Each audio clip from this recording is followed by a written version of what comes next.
stories from around the corner and around the country. You're listening to All the Best. Proudly supported by the Art Gallery of New South Wales.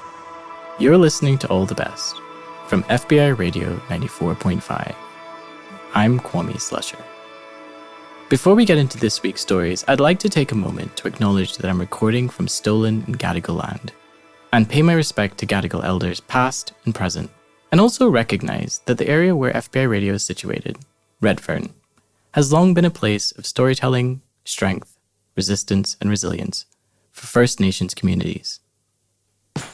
You're listening to All the Best from FBI Radio 94.5. I'm Kwame Slusher. There's nothing that compares to making that decision to leave everything you know behind, to choose to make a home in a foreign place. And while you might have some preconceived ideas, you might even have done some research, none of it will compare to the experience itself. It's been almost 10 years since my wife Lisa and I moved to Australia. So I recorded a conversation between us trying to piece together that night when we arrived. I remember it being unnecessarily cold when we arrived at the airport. My mum already lived in Australia and had assured us that the winters were very mild.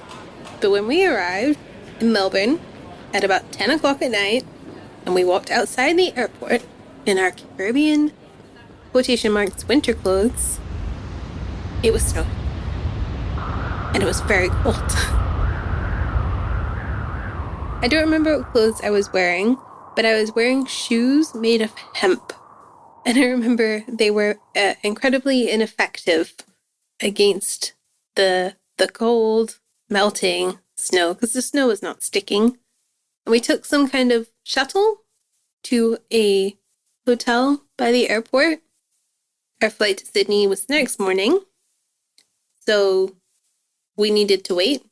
And we got to the hotel, and we could not figure for the life of us how to turn on this heating unit or conditioning unit, because we had not needed that skill prior to that moment.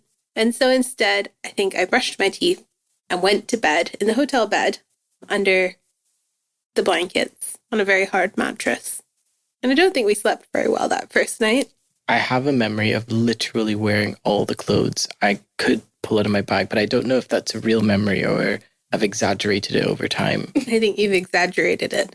We didn't have that many clothes to begin with because we knew that we were going to need to buy new things. So we deliberately came with only one checked suitcase between us to move all the way across the world. But we were fine. It was a brisk introduction.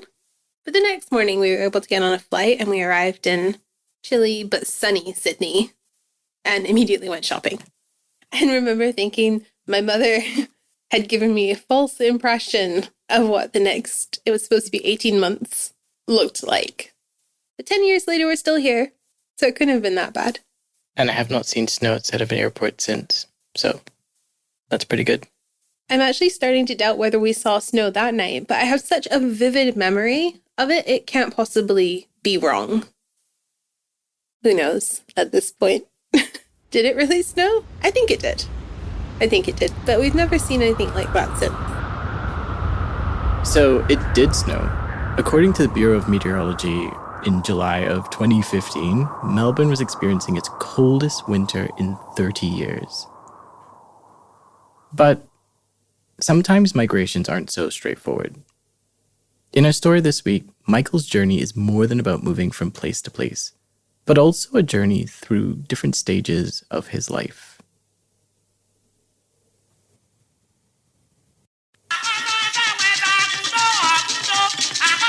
I was born in Cotonou, and it's actually the economic capital of Benin, because Port Novo is the main capital. It's just like Canberra and, I'll say, Sydney. I can give that comparison. Benin is a French-speaking country, and they actually the origin of Voodoo. Voodoo is a culture and a religion, and these days it's been demonized a bit, a lot, not even a bit. Yeah. Like when you say Voodoo, they think of a doll and everything, but Voodoo is actually a culture and it's a way of life of people, you know. Like growing up, I saw a lot of people who practice that, but I actually grew up to understand that they are actually just normal people who are just worshiping their divinity and trying to protect themselves. Voodoo is an identity.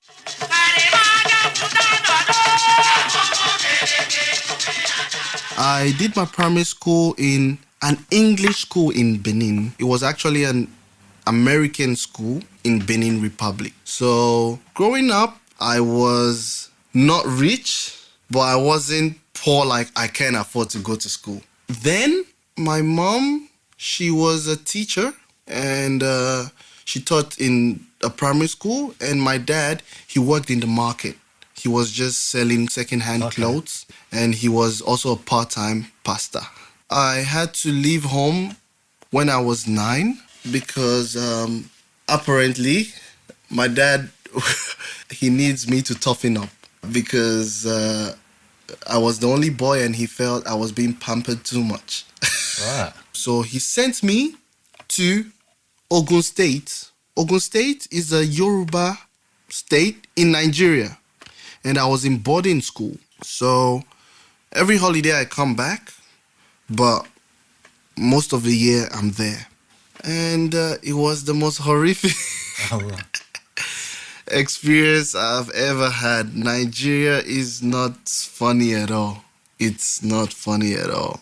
But I feel it shaped me and it put that mindset of that fighting spirit. So only our class, the population in just my level were close to 500, 600. Talk more of other classes. Right. And the school provides for the food. In your hostel, you're sleeping in a bunk and you can be 50-something in a room, like in the whole hall. You just have a tiny corner for yourself, apart from your bed. And everybody had roles. Go to the dining hall. The food they serve you, because there are seniors on the table, sometimes you have the smallest because it's like a form of respect to the elders. So you're not being fed so well. That was my life for 4 years. I'm just giving a layer because there are different foundations, because there's a lot of hierarchy there. Your seniors, you must always obey. Like sometimes you're just walking on the road, they'll just call, last boy. Every boy must run. If you're the last, they send you on errands. If there's a day you don't hear last boy, that's a lucky day. I came back to Benin and I started secondary school in Benin. Did all my high school and I finished. I graduated in Benin. And then I moved to Ghana. I wanted to play soccer. Okay. I feel this is every child's dream. I was in the school team. I was good. But even my family didn't even want that. Because they're like, oh, you're the only guy. And it's a gamble. You know, how many people actually make it pro, even abroad? Because I didn't want to go to uni at all. I wanted to just do this for the rest of my life. And I decided to go to Ghana. In my head, I was like, if I go to Ghana, I have more freedom to actually focus on football. That was what was in my head then. And I went to uni in Ghana. I studied sociology, information, and sport. Very, very diverse things. And the school is actually really big because I was in University of Ghana. That's I would say it's the biggest school in West Africa. So if I can make it in their team, I have a chance. So that's what I was going with in my head. But when I got to Ghana, it was a whole different story. Like, I felt like I was coming from the past. Everybody's dressing so good. Like, why are you dressing so much just to go out, you know? Because back home, we don't really care. So it was a whole different, before I could enter their culture, it took a while. I understood the broken English of Nigeria, but Ghana has their own. And it's hard. So I had to learn Ghanaian broken English. It's tough. Trust me, it took me a year.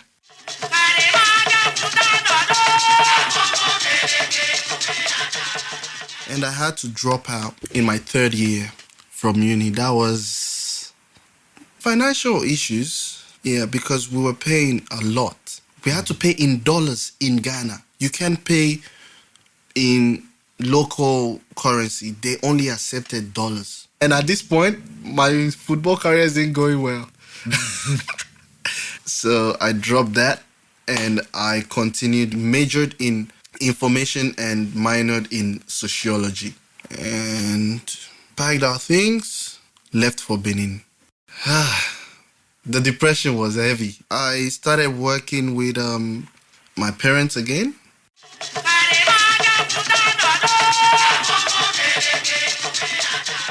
I went to the office and a man came in and he was like, "Oh, I'm just here to tell your mom, because she's not around, that the students who are going to Israel this year, we can buy our tickets from you." Then I was like, "What tickets?" He was like, "We take people to Israel, 20 people every year for a scholarship, and it's in agriculture." I was like, "Wow. All right, I'll tell my mom." Then I went to tell her when she came back, and she was like, "Wow, why don't you just register?" And I was like, "But I don't know anything in agriculture. Why should I just, go and register?" "But you can learn, just put your name there." And I called him. He was like, I told him, "Can I register?" He was like, "Oh, it's the last day, but okay, no problem. I'll be the last person that registers." And there were up to 1,000 people who applied. Oh, really?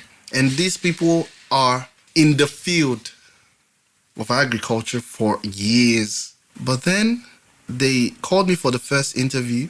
Before I came for that, I visited a village, but it's a center. It's called Songhai, and they teach people agriculture, and they do horticulture. They do basically everything there, and they don't use any chemical products. So everything is natural. Everything is transformed. So I just went there and I saw how they take the compost. I went back home, and with the knowledge I had in information, and also I loved computer stuffs too and everything. So I was like, I wrote a project, because we had to submit a project and present it to the people who came from Israel, and they would choose 20 people from our country. And when it was my turn to present the project, they were like, "You understand English and French?" And I was like, "Yeah, I understand English." And he was like, "Okay, perfect. We need someone on the team that can be bilingual, because going to Israel, not many people speak French. So English, you might be able to communicate. So you know what? You're qualified."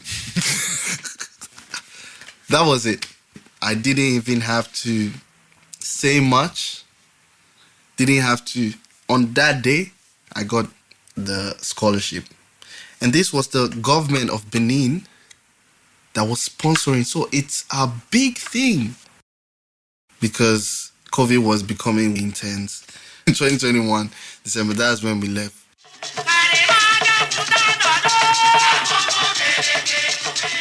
You have one day of school where you go and they teach you everything, but the rest of the week, you're doing on-job training. I started on a mushroom farm, a cold room.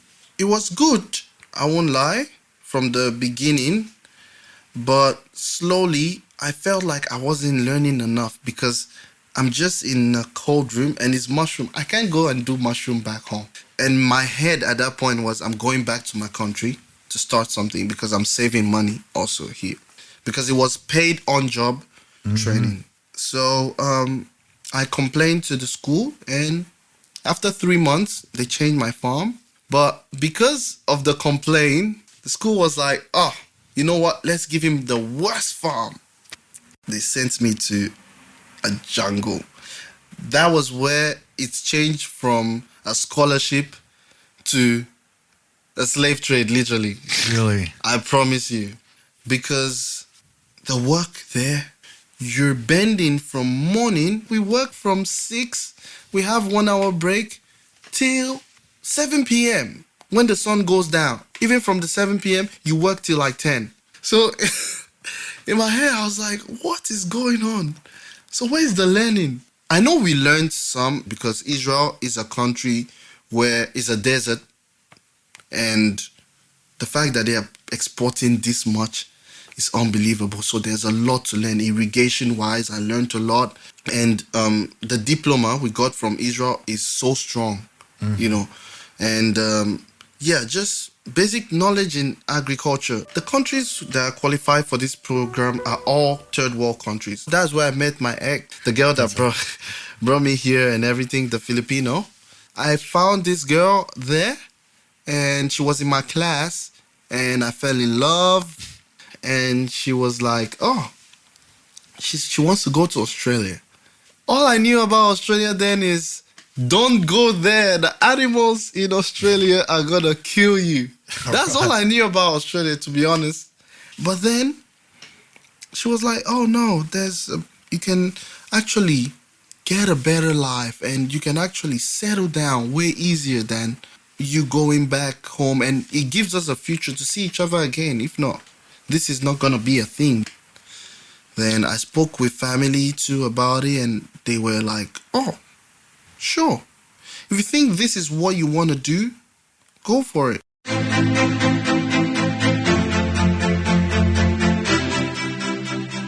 Literally, all my savings was going into that because I spent close to $15,000 coming here. The visa, the agency fees, the travels I had to do to verify my documents, the medical tests, everything I had to do before I came here. First person again applying from Benin. So there's no embassy, there's no information, there is nothing. It was tough. But like for 6 months straight, I was living like a zombie because information is very scarce, you know, and you're applying from somewhere that the government doesn't even really know about. You know, even for me to go and do my medical, I had to travel to another country. I couldn't do any Vevo check, any identity check or anything because my country is like, there's nothing close to that there. So I went to Ghana, I went to Nigeria, just all this, and this is why the expense is that much. I had to translate a lot of documents to English. It was so many, there were so many documents. Student visa to come here. So it was a gamble, but I don't know what was inside me, but I believed so much I would get it. Directly to Tasmania. And guess what? My partner then didn't get the visa. To be honest, I didn't know what exactly to do, but I knew I wasn't staying because I've gotten the visa. And I know there's not enough money. I literally had $300 in my pocket.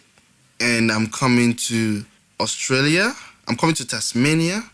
And I'm starting school soon. And I have a payment plan for the school. Everything in your life has just been happening without you thinking too much about it. You just jump and you just find a way. So I go. I bought my tickets. I didn't know where I was going to sleep when I arrived. Wow. No idea. I don't know a single soul in Australia. And I'm not coming with family. Nobody. $300 in my pocket. Phew.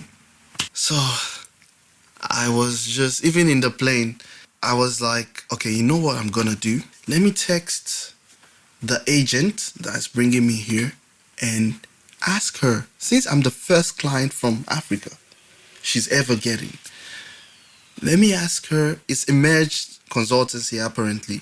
Like, that's the name of they're Filipinos, but they're here and they do student visas for international students. And so I asked her, I was like, do you have a room or somewhere, like, if I could just stay for just a couple weeks, and I'm sure I'm gonna find something, a job, and I should be all right. Then she was like, okay, we have a room, but you're gonna be here for a month. And that's what I can do for you. I arrived, they came to pick me up from the airport. They had a little party, because a student came and everything. And they also encouraged me that my partner is gonna come. They're gonna reapply for the visa and hopefully she's gonna get it. But at that point, we are not sure if this relationship is gonna happen anymore because look, I'm already here. If we are not gonna see each other, it's almost a year now. This was the 9th or 8th month at this moment from Israel. I've not seen her. Yeah. And not having the visa is more disappointment. And she was like, oh, she has some money to go to another country. And it wasn't, so we were not seeing each other again. So it was like, this is not working anymore. We have to just focus on our lives. What I did was, I wake up in the morning, I go to the city center in Elizabeth Street, where they have the whole mall and everything. Yeah. I sit down there and I look for a black person. Okay. Yeah, that's all I was doing. I can see 4 black people in a day, and I just rushed to them. I'm like, do you know any community? I was like, oh, in my country, there's no community, but we have neighbors. Whether it's the Ghanaian community, Nigerian community, I can relate to them. Just put me in anyone. That's how I was going. I joined the Nigerian community, and I kept doing that. And I was applying for jobs too because I printed CVs and I was going to different places. And a lot of them were helpful. They gave information. They said, oh, this is what you have to do to settle. You have to look for jobs this way, this and that, this and that. And there was this man. Now I was getting to the end of the month. It's left with a week and 2 days for me to leave the house. There's pressure. And if you don't have a car, we can't move, so we can't give you the job. And I was like, now I'm down. At this point, I'm down to $30 in my bank. And I went there that day. I sat down and I saw a black man go. Caught up with him. His name was Gozie, and he's Nigerian. I was like, how are you doing? He was like, oh, I'm just going for a break right now. We can catch up some other time because I'm at work. And I told him, oh, you're going for break? Why don't I just get you a burger? I can buy it for you. No worries, it's on me. And that was my last money. I went in there, I bought him a burger. He ate and he was like, oh, thank you so much. Is there anything you need? I was like, I need a car. And he was like, there's a car at home. And my wife actually drives it, but now she wants to get a new car. We can sell it to you and you're going to pay later on when you have the money. I was like, what? He said, yeah, you can come and take it. Very generous. Till today, he's still... I always revert to him every time, And I went to take his car that day. I didn't pay anything. 0. He gave me the car keys. He changed the name. Went to tax office. He changed it into my name and everything. And just like he sold me a car without paying any money. Immediately I got the car. I started doing delivery jobs. And now at this point, I have 4 days to leave the house. I started looking for apartments on Facebook where I can just find anywhere. And I found another Nigerian man. I went to the house and he's Nigerian. I was like, oh, I'm looking for a place to stay. And he was like, oh, okay, sure. Do you have a job? I said, no. He said, so how are you going to pay? I said, I will find a job. Then he was like, normally we don't do that, but because you're my person, just come. And it was for 3 months. He said, if you can't be okay in 3 months, then I can't help you, I came, he assisted me a lot with information on how to even get more delivery jobs, this. And that's how I started working, earning some money, paid my school fees a bit, And finally, I got a job on the farm. So it was now a stable job. And this is a space of 3 months. 3 months in, I was good. It was. Every night I'm crying. Literally, every night I'm crying. But I must not make them back home now, because it won't help. And I have a lot of videos. I put it up. I'm like, I'm going to be fine. I'm going to be fine. It's just a test of time. You've made it this far. You should be proud of yourself. And I start counting my blessings. And I'm like, there's no reason to go back from now. Like, it can only get better. And my ex, right now, she got her visa. And she came here. Yeah, and I'm happy for her too that she came and she just continued with her life now. And she played a very big part in my life, because I wouldn't be here without her. It's amazing. Now I'm still on agribusiness, and I'm still on the path of getting to settle permanently. I've done a lot of things here. Like I've done, when it's holiday time, because there's no limitation and everything, I've done dishwashing. That was the first kitchen job I've done. And I also work part-time in a cafe. Now I know how to make coffee very well. I make coffee very well. And also, I was on the billboard in Hobart for the Mona stuff. And you know the funny thing? People always tell you, oh, there's racism everywhere you go, or this, that. I actually haven't seen it here. I'm not lying. Like, okay, maybe because I'm from Africa, I don't really see racism. Because, to be honest, if you're from Africa, you don't see it because you're used to everybody being black. So, if someone does something racist, the first thing that will come to your head is not the race. It's maybe, oh, he just doesn't want me here. But speaking with people who were raised here, a lot of them see it as race first before anything. I promise you, it's when I'm walking with like people who were raised here that they see, they're like, oh, that was a racist remark. And I'm like, I don't know what are you talking about? He's just saying his mind. Like, I don't see it, you know.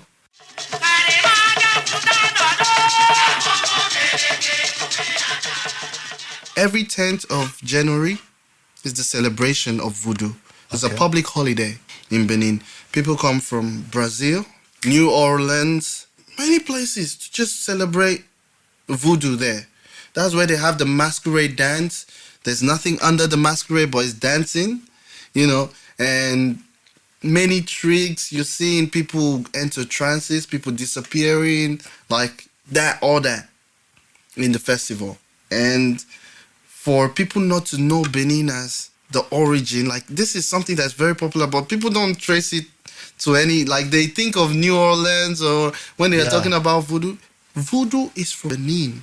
To be honest, before it was, it's been stigmatized, but now I accept it 100% because I have more knowledge on it and I understand it is just a religion. Every mystic thing, like in Voodoo teaches literally what yin yang teaches. There's a balance in the world, good and evil. And both are very important. The same way Christians have the devil and God. Without the devil, I don't think there will be God, you know, because there's like a balance of good and evil, you know. And that's what makes you know good.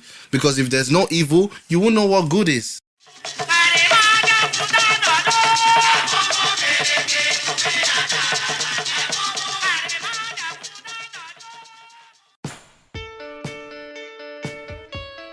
That was Micheal from Benin, from the podcast 177 Nations of Tasmania, produced by Mark Thompson. Additional editing by Jess Wen. To hear the full podcast, head to www.markthompsonmedia.com or search 177 Nations wherever you get your podcasts. Whether you're a storyteller or a story lover, tune in to All the Best for unique stories from independent audio makers from so-called Sydney and around the country. Catch our live radio broadcast on Sundays at 9:30 a.m. on FBI Radio 94.5 Listen to our podcast Tuesdays at 4 p.m. on allthebestradio.com, Spotify, and Apple Podcasts. Subscribe now so you never miss an episode. All the Best is made at FBI Radio on Gadigal land, in association with Sin and 3RRR on Wurundjeri Woi Wurrung and Boon Wurrung lands, and 8CCC on Arrente and Wurumungu lands. The All the Best editorial producer is Mel Bakewell, and Phoebe Adler-Ryan is our executive producer. Patrick McKenzie is our community coordinator. Shining Bird composed our theme music, and Annie Hamilton designed the artwork. We're heard across Australia on the Community Radio Network, and were made possible by the Art Gallery of New South Wales and the Community Broadcasting Foundation. You can find our full archive of more than 600 episodes at allthebestradio.com. I'm Kwame Slusher. Thanks for listening.